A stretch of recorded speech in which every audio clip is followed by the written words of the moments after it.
ಕಟ್ಟಡದ 13ನೇ ಮಹಡಿಯಿಂದ ಕುಸಿದು ಬಿದ್ದ ನಿರ್ಮಾಣ ಕ್ರೇನ್. ಒಬ್ಬ ಕಾರ್ಮಿಕ ಸಾವು, 3 ಗಾಯ.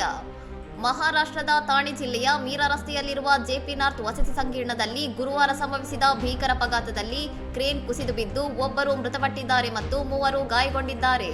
ನಿರ್ಮಾಣ ಹಂತದಲ್ಲಿದ್ದ ಕಟ್ಟಡದ 13ನೇ ಮಹಡಿಯಿಂದ ಕ್ರೇನ್ ಕೆಳಗೆ ಬಿದ್ದಿದ್ದು, ಕೆಳಗೆ ನಿಲ್ಲಿಸಲಾಗಿದ್ದ ಹಲವಾರು ವಾಹನಗಳು ಸಂಪೂರ್ಣವಾಗಿ ಜಖಂಗೊಂಡಿವೆ. ಮೃತರನ್ನು ಮುಜಮಿಲ್ ಕೋಕರ್ ಎಂದು ಗುರುತಿಸಲಾಗಿದ್ದು, ಘಟನಾ ಸ್ಥಳಕ್ಕೆ ಪೊಲೀಸರು ಮತ್ತು ಅಗ್ನಿಶಾಮಕ ದಳದ ಸಿಬ್ಬಂದಿ ಧಾವಿಸಿ ರಕ್ಷಣಾ ಕಾರ್ಯಾಚರಣೆಯನ್ನು ಪೂರ್ಣಗೊಳಿಸಿದ್ದಾರೆ. ಕ್ರೇನ್ ಕುಸಿಯಲು ನಿಖರವಾದ ಕಾರಣ ಏನೆಂಬುದು ತಕ್ಷಣಕ್ಕೆ ತಿಳಿದುಬಂದಿಲ್ಲ. ಈ ಬಗ್ಗೆ ತನಿಖೆ ನಡೆಯುತ್ತಿದೆ.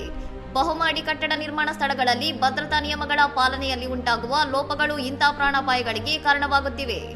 ಗಾಯಾಳುಗಳನ್ನು ಆಸ್ಪತ್ರೆಗೆ ದಾಖಲಿಸಲಾಗಿದ್ದು, ಕಟ್ಟಡ ನಿರ್ಮಾಣ ಸಂಸ್ಥೆಯ ನಿರ್ಲಕ್ಷ್ಯದ ಕುರಿತು ಅಧಿಕಾರಿಗಳು ಪರಿಶೀಲನೆ ನಡೆಸುತ್ತಿದ್ದಾರೆ. ಇನ್ನಷ್ಟು ಸುದ್ದಿಗಳಿಗಾಗಿ ನೋಡ್ತಾ ಇರಿ ಸೌರಂ ಟಿವಿ.